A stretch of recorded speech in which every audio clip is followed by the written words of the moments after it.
Good afternoon, and thank you all for joining us for our second Lunch and Learn webinar on the financial aid application process. My name is Angelique Palomar. I'm the Communications Associate here at the Institute for College Access and Success. Our presenters today are Lindsay Allman. She is the Senior Policy Analyst at TICAS. Maura Lee Keller. She is the Director of Technical Assistance at National College Access Network. Emily Wolfson, who is the Succeed Knowledge Manager at UAspire, and Tyler Wu. He is the Higher Education Policy Analyst at the Education Trust West. Also joining this webinar is our TICAS's California Program Associate Director, Laura Zalbo-Kubitz. Before handing it over to Lindsay, I'll go over who TICAS is and what kind of work we do. So we work in California and nationally to both increase awareness and reduce the burden of student loan debt, to improve access to available aid, and strengthen need-based grant programs, and to protect students, borrowers, and taxpayers. Can everybody hear me okay? Copy. Yeah. So all the viewers? Okay, great. If you're having trouble hearing us, just please chat in and let us know. And to that note, if you have any questions, we'll be fielding the questions throughout the webinar, and we'll answer them at the end. And I'd like to also underscore to please use the Q&A button instead of the chat button, so that way we can have all the questions saved for later on. This webinar is also recorded, and we will be sending it off to everybody shortly after we wrap up. To that note, Lindsay, I'm going to go ahead and take the reins. Sure. Thanks, Angelique. Thank you all for joining again for this webinar. Looking forward to the questions at the end and hopefully have some good discussion. We're really thrilled to have experts here on this webinar from 3 organizations doing important work to help students receive the aid they need to attend and complete college.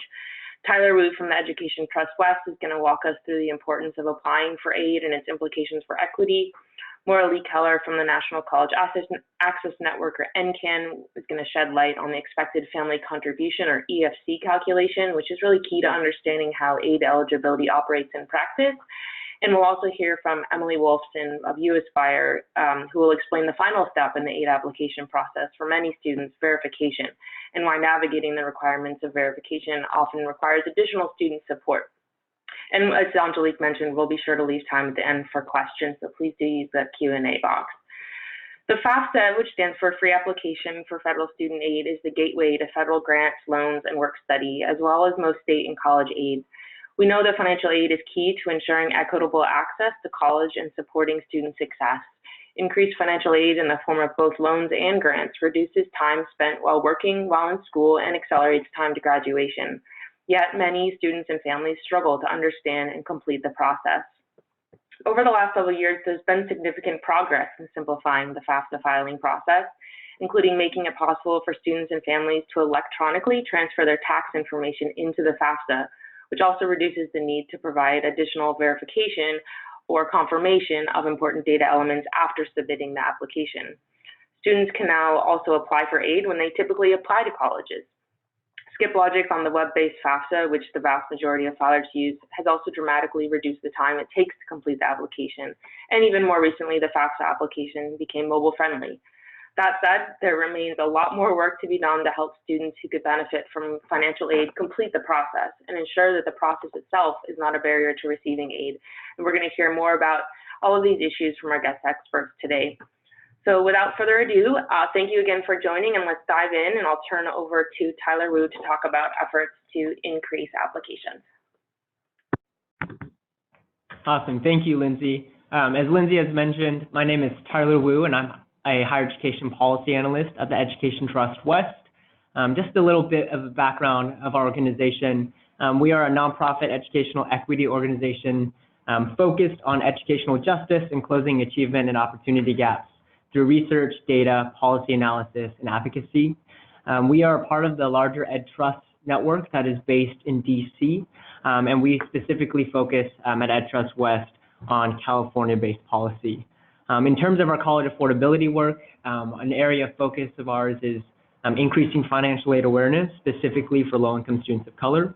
So I'm super excited to be walking folks through a little bit about why it's important, why we believe this is an equity issue, and opportunities to really close these equity gaps in California specifically.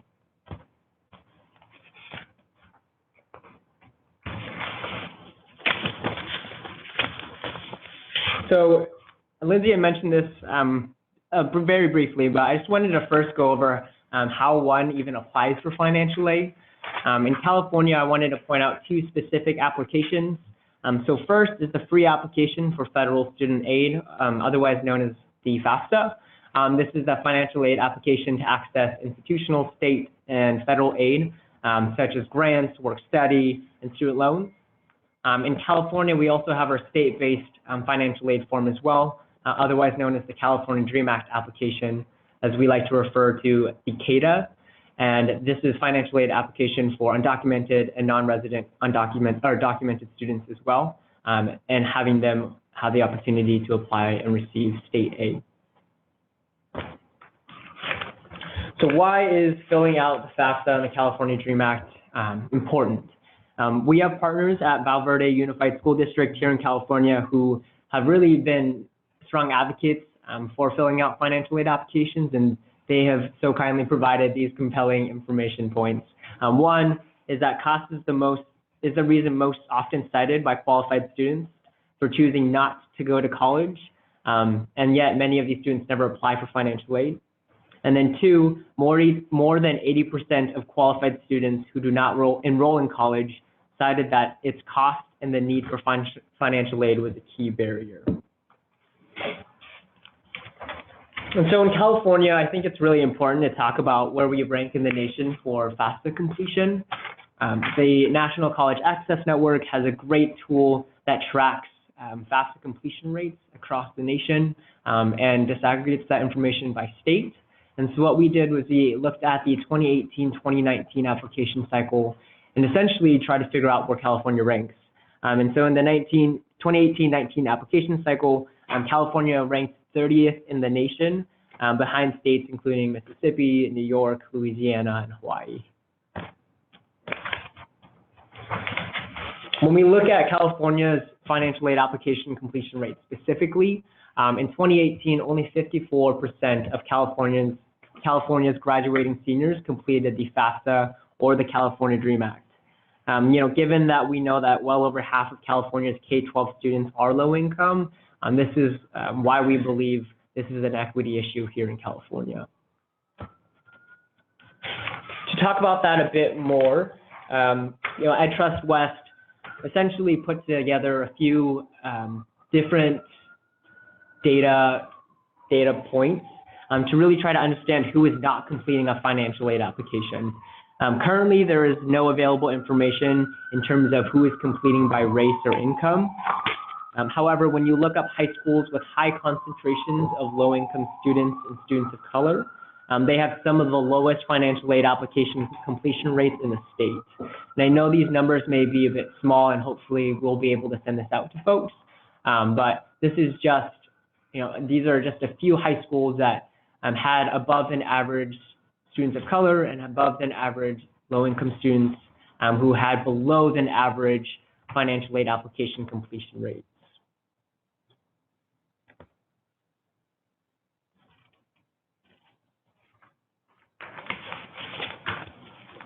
In terms of some perceived FAFSA graduation requirement obstacles, in a second we'll be talking about policy solutions to increase financial aid application rates. And in terms of that, there are a few graduation requirement obstacles that have come up amongst our partners, and these are things that Val Verde Unified School District has been able to address. One is parents who do not know how to fill out or file a tax return. Two is fear among undocumented families. Identity theft is also one. Non-college bound students, access to literacy awareness going into the military, how to make FAFSA completion systemic, and counselors in their schools not having time to do this. And in a second, hopefully I'll be able to address a few of these obstacles that have been mentioned.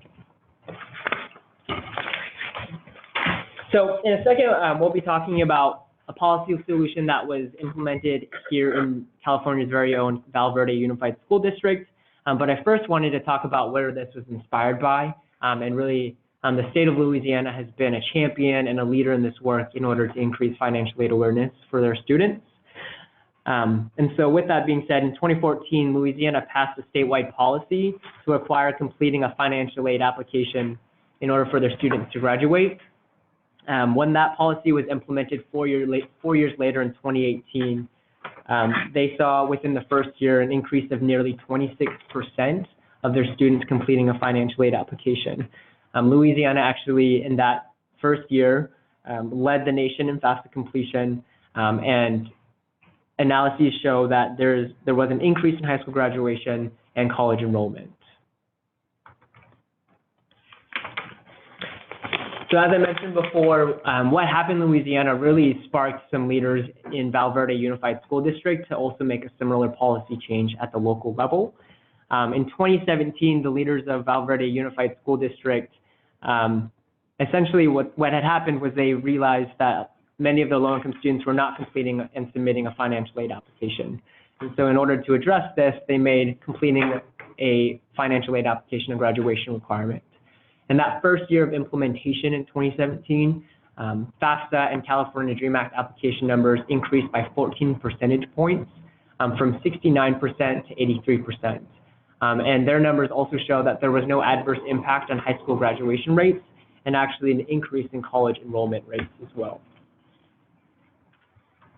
I think what's really important to point out here is that, and through our conversations with our partners at Val Verde, though there was a policy that was put into place, the increase in completion rates for financial aid applications was really through an entire movement that happened across the district. And that movement included building a community of support and resources for educators and practitioners and the teachers in the classroom to really make sure that this was, yes, a policy change, but something that was supported and something that, practitioners felt like they could do the right way. And so that was an effort on behalf of the entire district. And this photo that you see in this slide is actually the administrators in Val Verde School District making phone calls to families and students to remind them to fill out the financial aid application, to ask or answer any questions that families may have in terms of completing the application. And so our partners like to point out that in those 2 hours alone, 750 calls were made to families. And I think that just shows the importance of, yes, a policy to really drive the change, but two, to actually make that happen efficiently and equitably. Having the leadership and buy-in of everyone in the community was also extremely important. So it's also important to talk about, what has happened since completion, or since that policy was implemented in Val Verde Unified School District. So one, yes, there was an increase in completion rates for financial aid applications. But with that, with more students completing a financial aid application, Val Verde Unified School District also saw the number of students being offered a Cal Grant increase. And so you can see from 2017 to 2018, that increased by almost 200 students receiving a Cal Grant, receiving financial aid that they're entitled to. And Val Verde Unified School District in that policy offered a few opt-out provisions that I'll talk about in a second as well. But those opt-out provisions allowed families and students who did not wish to fill out a financial aid application to just opt out of the requirement. And so it's also important to note that of the just over 1,500 seniors, only 11 had opted out of that requirement. So that's less than 1%. And two of Val Verde's Unified School District's high schools actually ranked #1 in California for financial aid application completion. So given what has happened both in Louisiana and within California's Val Verde Unified School District, EdTrust West, in partnership with Assemblymember Reyes' office, is sponsoring Assembly Bill 1617. And this is really to ensure that no student should be denied the opportunity to pursue a higher education because they were never informed of the financial aid that they should be receiving. And so this policy solution is something that we believe will increase financial aid application rates for low-income students of color. And with that, that policy entails that a student, in order to graduate, should do one of four things. So one is fill out the FAFSA. Two is to fill out the California DREAM Act application. The third option is for a parent to essentially opt out of that requirement if they do not wish to fill out an application. And the fourth is for the high school or the school district to essentially waive that student from fulfilling that requirement if, let's say, they have done every other graduation requirement except for this one, or they just don't want to offer that personal information, or if they do not plan on going to college. So we are really hoping to follow the lead of Louisiana and most recently Texas and Illinois to really make sure that students are aware of their financial aid and that they have the opportunity to pursue a higher education if that is something that they're interested in. And with that, I will hand it over to Morley Keller with the National College Access Network. Thank you, Tyler. Good afternoon, everyone. This is Morley Keller with the National College Access Network. For those of you that may not be familiar with NCAN, we are a national membership organization, and our mission is there on your screen. We're primarily wanting to serve low-income first-generation students, and we want to close equity gaps in post-secondary attainment for all students. We have over 500 members that come in different forms of community-based programs, school district, colleges, foundations, statewide networks, various education stakeholders, state agencies, and national nonprofits are all types of organizations that belong to NCAN. And we have focus in areas of sharing promising practices and research in the field, amplifying data to drive decisions, policy and advocacy work that we do. The NCAN headquarters are located in Washington, D.C., so we do a lot of work with the federal legislators.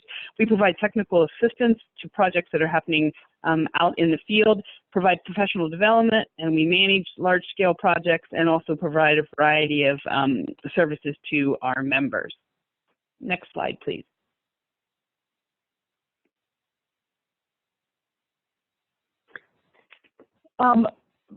My portion of the webinar today is really to talk to you a little bit about the expected family contribution, or the EFC as it is affectionately referred to. When families begin to start the financial aid process and fill out the FAFSA, I think one thing that you can tell is that families have to learn a whole lot of new acronyms and jargon in this process. And so when a family completes the FAFSA, really the object behind completing the FAFSA is to help determine what is that student's expected family contribution. The EFC is really looked at as a measure of a family's financial strength, and it's calculated according to a formula that was established in law, often referred to as the federal methodology. When a family completes a FAFSA, things like parent and student taxable income, untaxed income, perhaps assets, perhaps benefits that they're receiving are all considered in the formula. Currently, when a family completes a FAFSA, they're using the annual income data as we affectionately refer to as prior year. So families who were completing the FAFSA for this college year were reporting this information about 2017. In addition, in that formula, besides the financial information about the family, it does also consider the size of the family and the number of those family members who will attend college at least half time during the year that the FAFSA was filed for. The information on this FAFSA is used to calculate the EFC. And then schools use this EFC to determine definitely your federal aid eligibility and what may be included in your financial aid award letter. One thing that we want you to note, for a long time, the expected family contribution was often referred to as the amount of money that a family will have to pay for college. That was kind of one of the original connotations of the EFC. But with the way the cost of college has risen, and aid has not necessarily kept pace with that, you know, it really has a different connotation these days. Also, we want you to understand that the EFC is not the amount of federal student aid that a student is going to receive. Sometimes when they see this number, which comes back to them on their student aid report, which is the output document from filing the FAFSA, they see that number and they wonder if that has something to do with the amount of aid that they're going to receive for the year, and that's not what the EFC is either. Primarily, the colleges use that EFC to calculate the amount of federal student aid a student's going to be eligible to receive. But in many cases, they also use that number to determine their institutional aid, and we have a variety of states for their state aid who use the EFC in the eligibility formula for determining the amount of state aid. So instead of taking a look at the EFC as, you know, an amount of money that we expect the family to pay, we really would want you to think of the EFC as an aid index. The lower the index, the more likely the student is to qualify for financial aid. The higher the number may reduce the student's eligibility for financial assistance. Next slide, please. Let's just take a look at some details about the expected family contribution. As we mentioned, the FAFSA is used for the calculation of the EFC. It is a number that will appear on the student aid report that will come back from filing the FAFSA. The range that an EFC can be is from 0 to $999,999. So the number can be anywhere in between there. The EFC does not change even though the cost of colleges vary greatly. This is one of the most common questions about the EFC is if it comes back and let's say a family has an expected family contribution of $1,500 and they're maybe going to, students planning on attending the local community college. You know, people ask, does my EFC change if I'm going to go to a four-year institution or if I'm going to go to a four-year public institution or a four-year private institution, all of which may have varying costs. And the answer is for federal aid determination, that EFC does not change. It's not modified based on the cost of the college. So if they're using it for an aid index, it just means if the college costs vary, that some students at certain colleges will have a lower financial need and a higher financial need at perhaps the more expensive institutions. If a student is going to qualify for the federal Pell Grant for this coming year, their EFC has to be less than 5577 for them to qualify for the federal Pell Grant. If they have an EFC of 0, their Pell Grant will be $6,195 for this year. And again, assuming that the cost of college meets the minimum cost of attendance on the Pell Grant chart, $61.95 may be what they qualify for at the community college, at a four-year public, or at a four-year private. Again, that may not vary simply because the cost of the college is different. When we refer to you know, what it costs to attend a school, you'll hear us oftentimes refer to a cost of attendance. And you'll hear people asking, well, you know, what is my financial need, or how do they determine what my need is? And so the way most colleges operate is they will create their cost of attendance, which will include things like tuition and room and board, or housing allowances, transportation, books and supplies, few miscellaneous personal expenses. And then if you subtract the expected family contribution that came in for the student, that's what will equal the financial need for a student at a particular college. Keeping in mind that EFC, colleges cannot award aid amounts that will exceed the cost of attendance. And if in the case that there's need-based aid included in the package, the combination of aid and the EFC cannot exceed the cost of attendance. Next slide, please.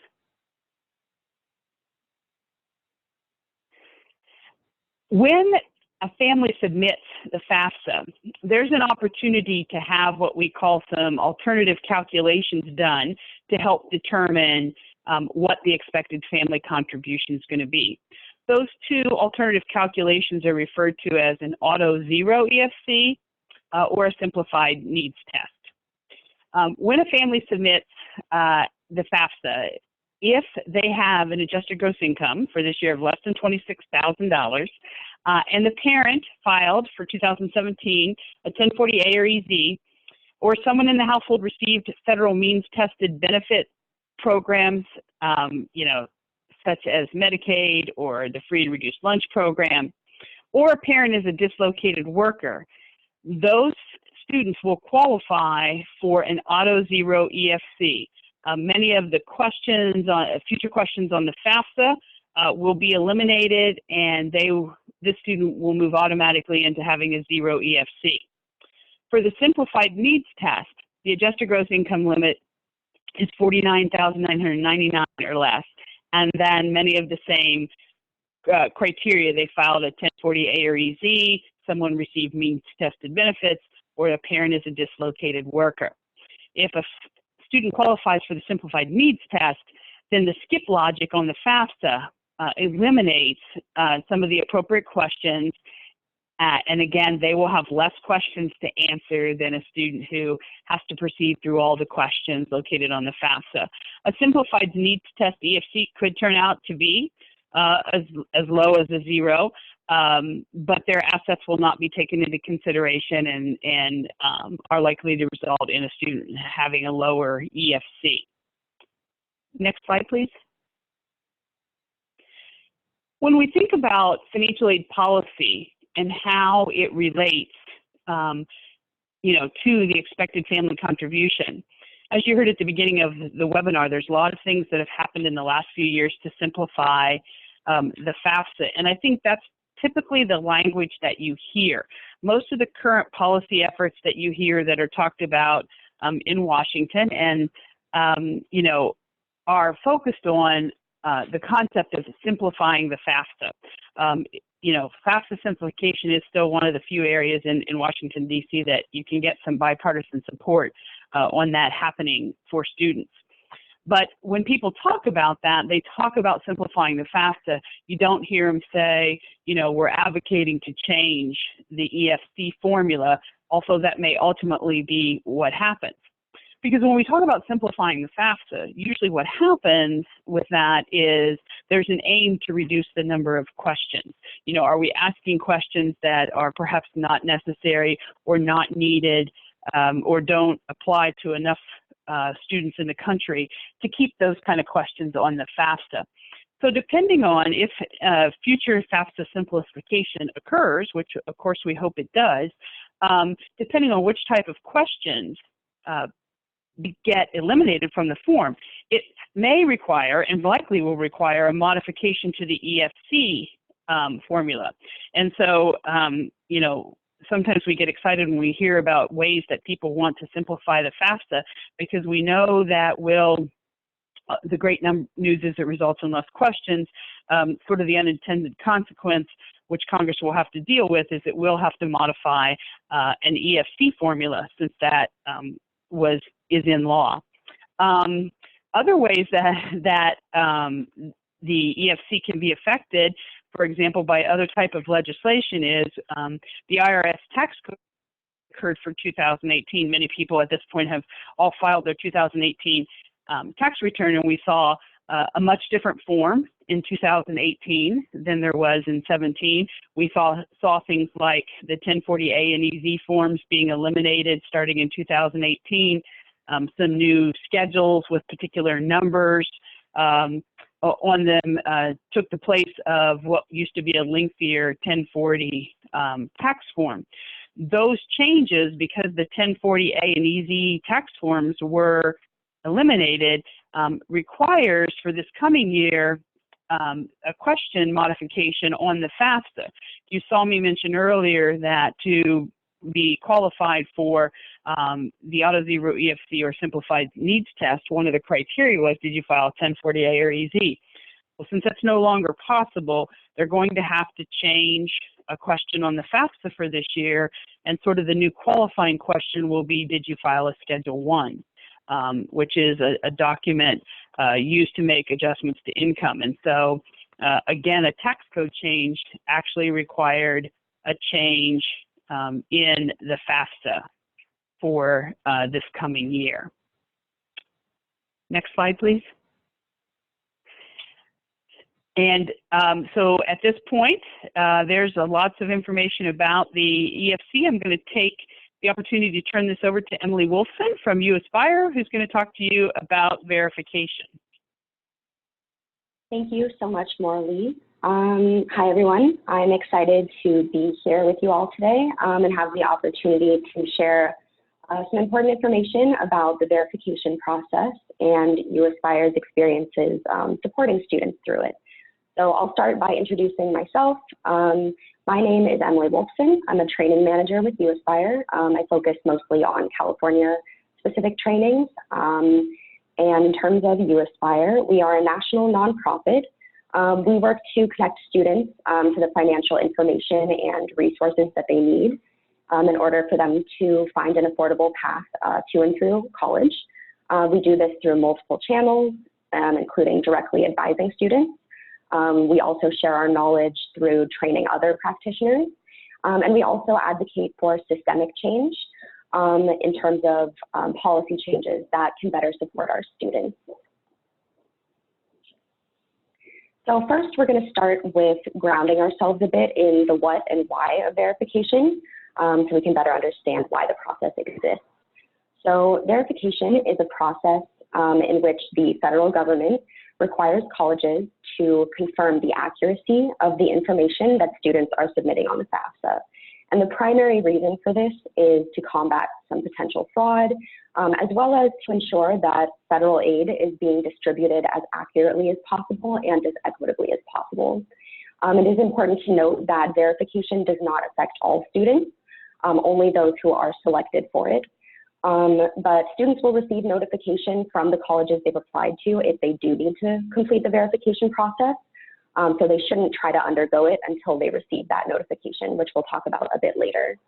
Some other important notes, unlike the FAFSA or other financial aid applications like the CSS profile, there isn't just one standard verification form. So colleges have their own verification forms and sometimes even processes for verification that they might require students to use while completing the verification process. And while federal guidelines establish who is selected, colleges can also opt to verify additional students or even all of their applicants if they choose to.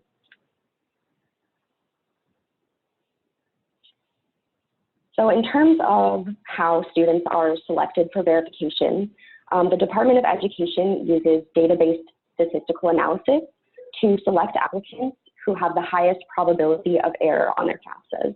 So again, not every student is selected.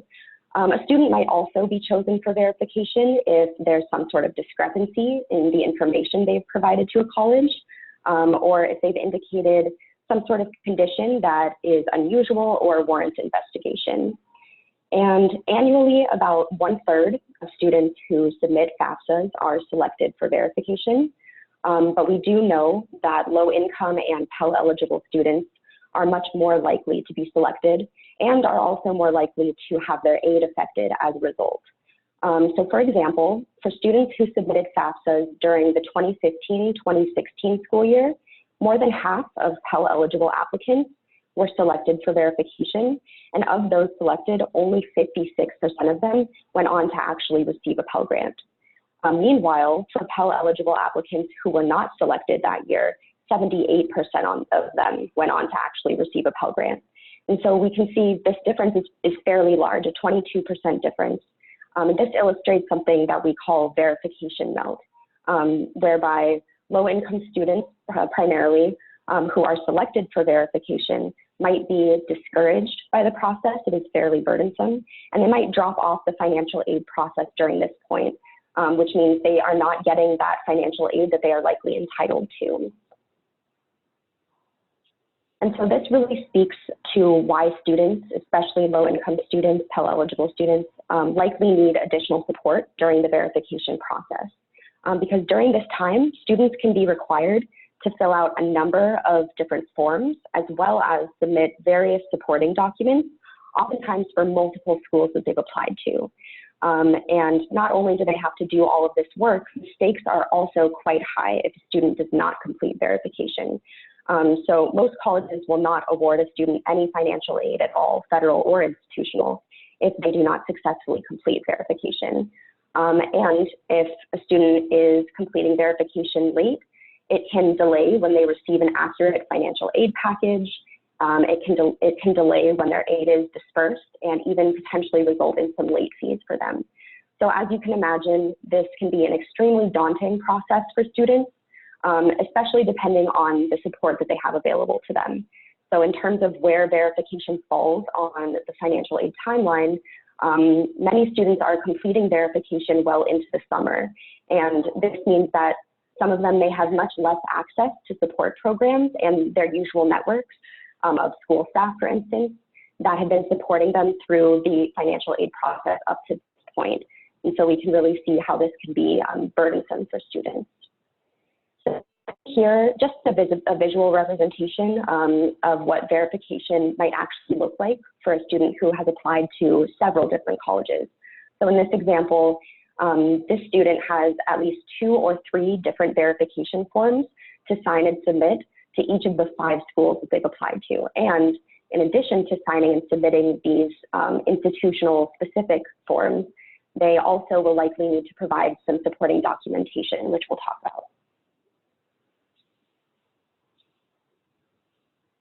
So depending on what type of verification a student has been selected for, again, they will likely need to submit some documents that support the information they've provided on their FAFSA and their verification forms. So this is a general list here. I'll go through some examples so you can get an idea of the different types of documents a student might need to provide.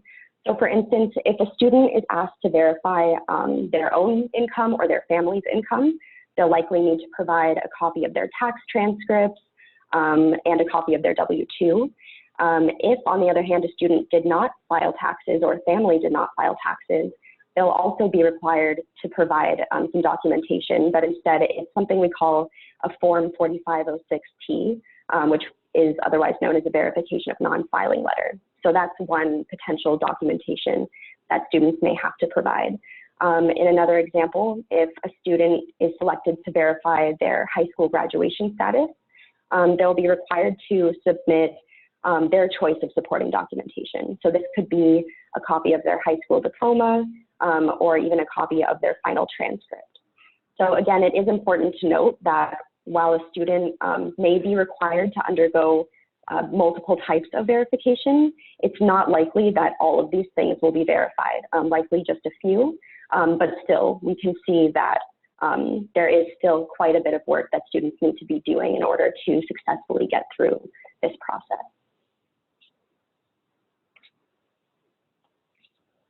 And so a little bit about how USIRE approaches supporting our own students through the verification process, because we know it can be a very tricky and cumbersome aspect of the financial aid process. We want to share with you all a few best practices that we use.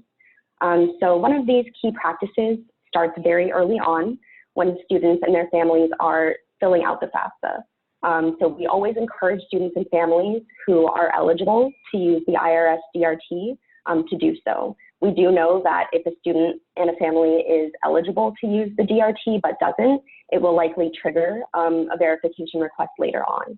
So by letting them know upfront to use DRT if they are eligible, that can lessen some potential verification requests later on.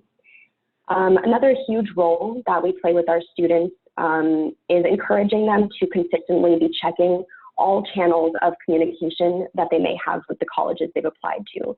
And so this is in order for them to stay on top of any potential requests that come up for them. So we may encourage them to create their student portal accounts as soon as they can, to check their email and their portals daily, and even keep an eye on the mail for colleges who are still sending out verification requests through the physical mail. We also strongly urge our students to not ignore any incoming verification requests. So we do understand that students can feel quite tired by this point in the financial aid process, but we do think it's very important for students and for us to be encouraging them as much as we can to get them to follow through and respond to those requests so they can get the financial aid that they are eligible for.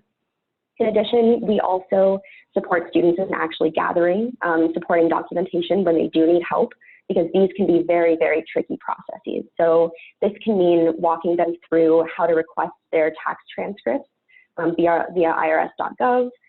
This could mean explaining how to request W-2s from an employer they don't work with anymore, or even how to reach back out to their high school after they've graduated to get access to their official final transcripts. And so a really important note here is that supporting students through verification does not mean doing it for them. And at UAspire, we give our students the information they need and the resources they need in order to successfully get through verification, but we really encourage them to take ownership over the process themselves.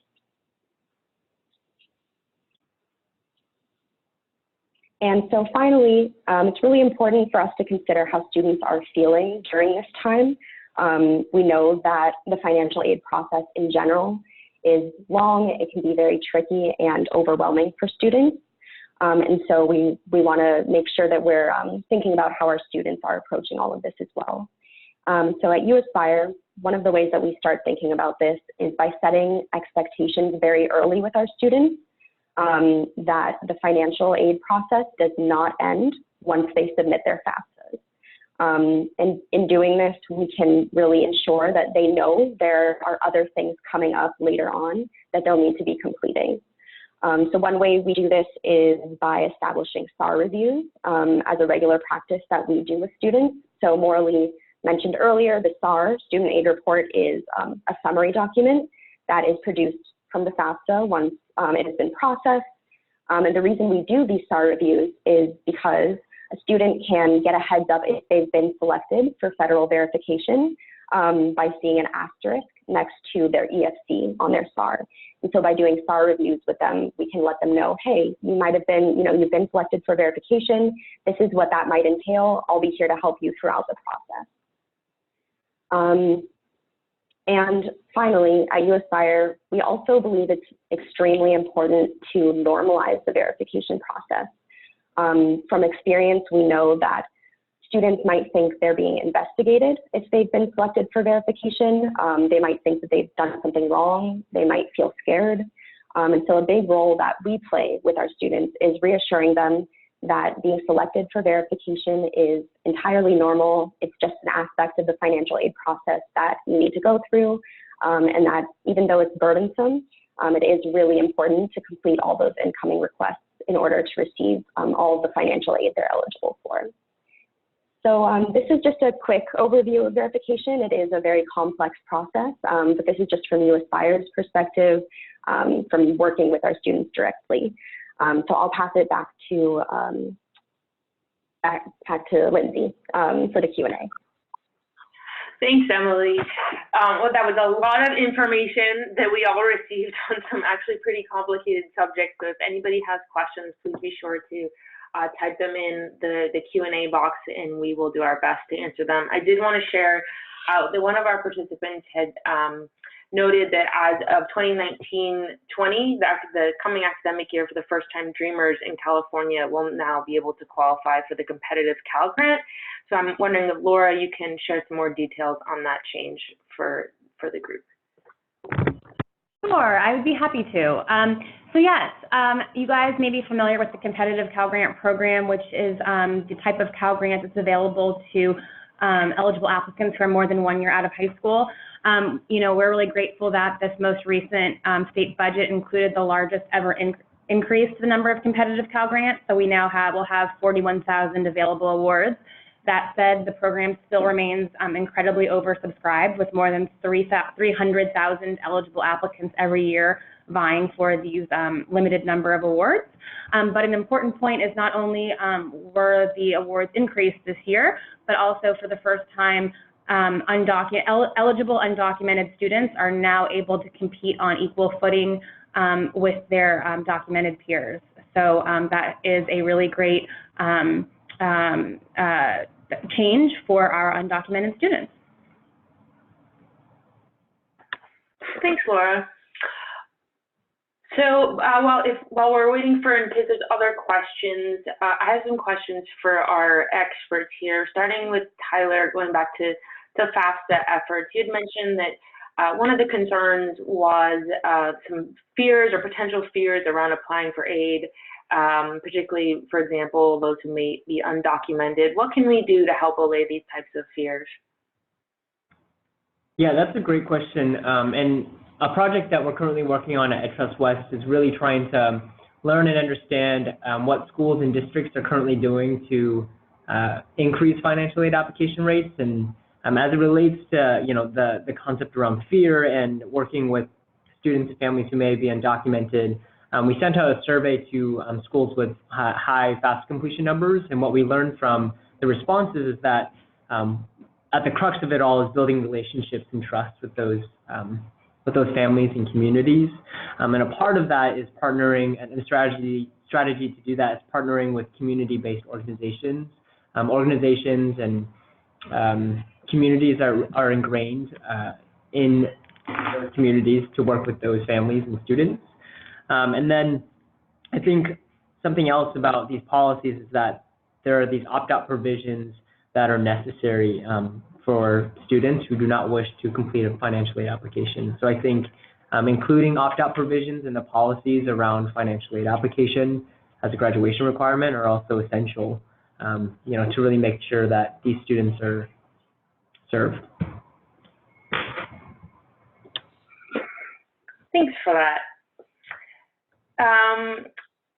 Question for Maura Lee. There's about the EFC. Some of my work involves working on the federal policy team out of DC, and I've heard some of the discussion in that policy world about moving to allow a negative EFC in order to further differentiate among financially needy students. Can you speak to the pros and cons of an approach like that?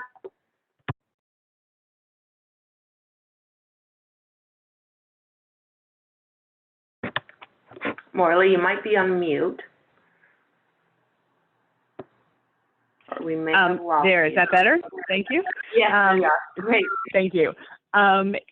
Yes, there are some pros and cons. I mean, a pro for some people may be that you could differentiate, who are the neediest of the needy students. But unless there were other formulas or processes changed, as I said earlier, you can't exceed the cost of attendance when you're talking about need-based aid. So aid, plus an EFC equals, can't exceed a cost of attendance. So, there would not really be a way to award more aid than the cost of attendance just because there was a negative EFC. So I don't really think in terms of the ultimate awarding of aid that it may make a lot of difference based on, the other kind of processes and regulations that are in place when it comes to awarding aid to students. And so, quite honestly, when you're at a zero EFC,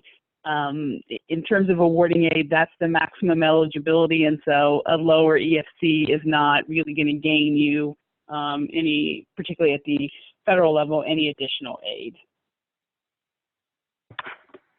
That makes a lot of sense. Thank you for that. We have a question from an attendee. How does verification impact or factor into the Cal Grant or the DREAM Act eligibility? Emily, can you answer that question? Sure. So in terms of whether or not undocumented students or students who submit the DREAM Act would be verified, DREAM Act students can get verified just as FAFSA students do. It will be through the institution themselves. As I said earlier, all verification forms are technically institutionally based. And so based on how an institution chooses to select students for institutional verification, undocumented students or students who are filling out the DREAM Act could very well be verified. It just really depends on the schools themselves and how they choose to go about selecting students who need to go through institutional verification.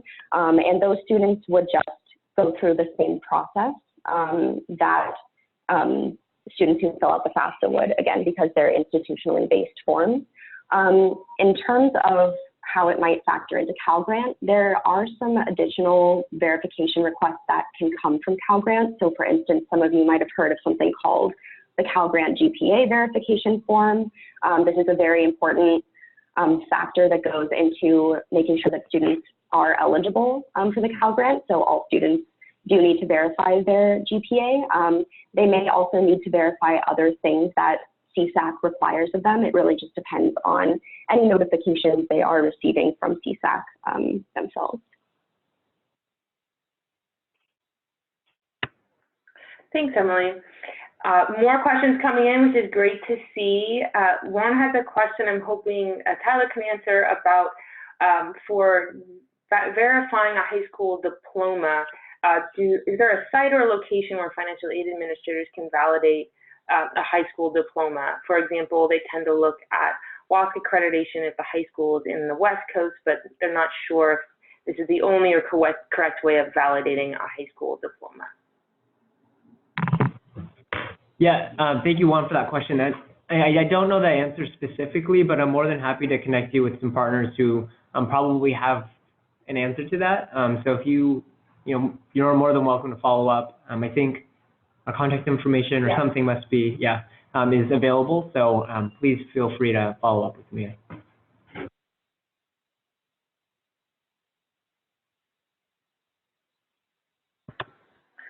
Moving to a question about verification.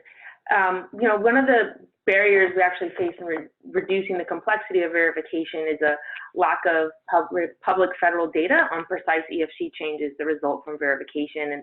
But TIGA's research also identified that verification doesn't typically change most students' award packages by much, if anything.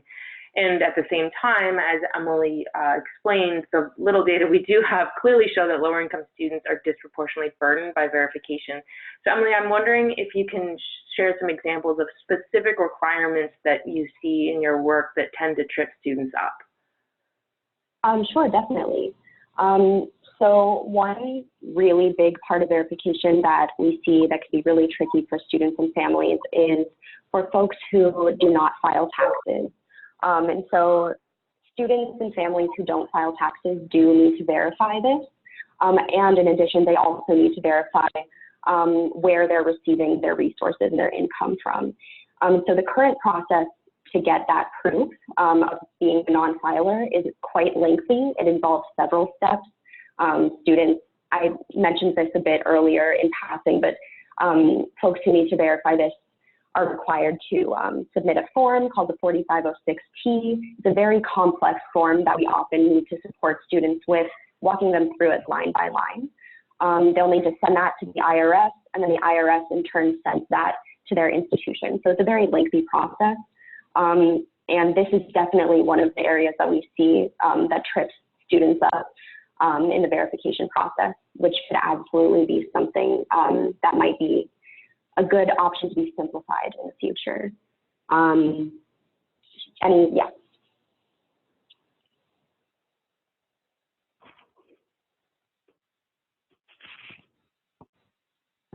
All right, well, that wraps up our question and answer section. We want to be respectful of everybody's time, so I'm going to pass it back to Angelique to close us out.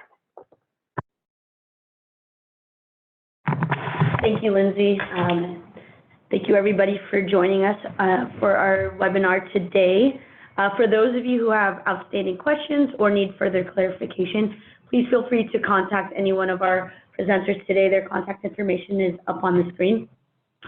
And before we end our program, I wanted to let you all know, to remind you all that this webinar was recorded and will be sent to everyone registered along with a brief feedback form to help us improve your next webinar experience.